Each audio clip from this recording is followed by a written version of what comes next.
What happens if you drift from the faith? Paul says if you continue in the faith, grounded and settled, and not be moved away from the hope of the gospel.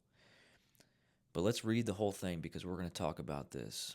This is Colossians 1:21 through 23. Paul says this, "And you that were sometime alienated and enemies in your mind by wicked works, yet now hath he reconciled in the body of his flesh through death, to present you holy and unblameable and unreprovable in his sight, if you continue in the faith, grounded and settled, and be not moved away from the hope of the gospel."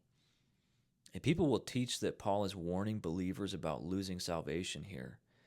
But look at what he's actually saying. He's describing what has already happened.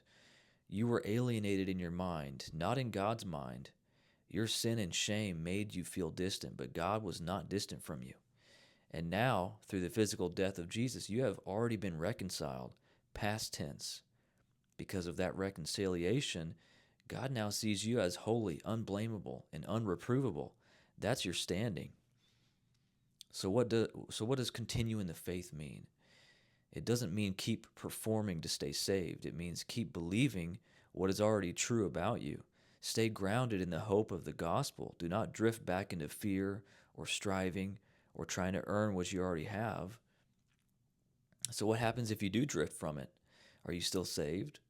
Yes, because your salvation was never based on your consistency.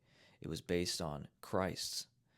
Drifting from truth affects your experience of the Christian life, not your eternal standing with God. This passage is actually an encouragement. Paul's saying, you are already reconciled. Stand firm in that truth. Do not let anything move you away from the confidence God has already given you.